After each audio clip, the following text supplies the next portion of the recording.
Good morning. This week's devotion is A Light in the Darkness. With the COVID issues we've been having and having to make the Christmas Eve service mainly an online service was kind of a letdown for me. How about you? I love the candlelight service.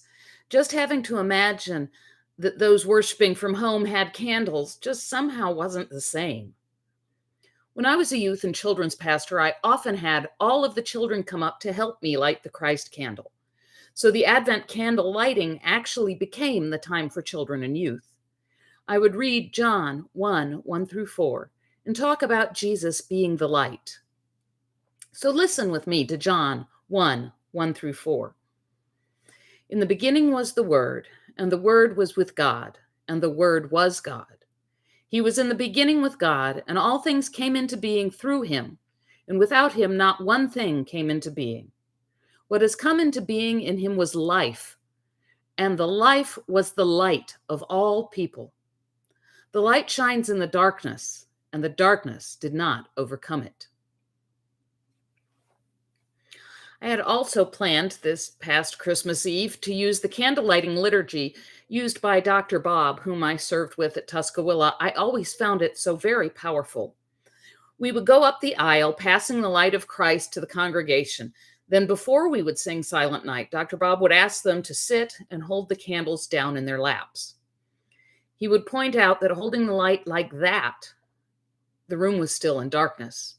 You were keeping the light to yourself, and it barely gave you enough light to read the hymn. Then he would have everyone stand up and hold the candles above their heads, and suddenly the room was filled with light. We could see one another, and the darkness was driven back.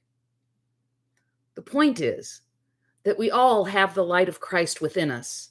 If we keep it to ourselves, then the world will remain dark. If we selfishly try to hold on to it, then there won't even be enough light for us. But when we hold the light of Christ out and share it, it drives away the darkness.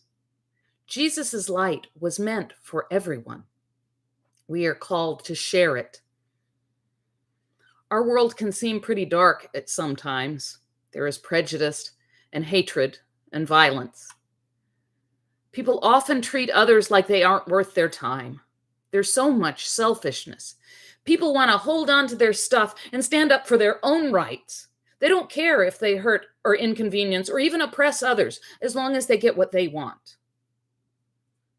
Jesus calls us to a higher way. We are called to love our neighbors as ourselves. We are called to work for justice. We are called to spread the grace of God to all of God's children. We are called to be a light in the darkness. We have Jesus in our hearts, which means we have the light of Christ. So as we enter the new year, let's try to shine that light where we find darkness in this world. Let's spread kindness, love, and grace as much as we can in the coming year. If we share the light of Christ that's within us, then the darkness will not be able to overcome it. Have a blessed week and a happy new year.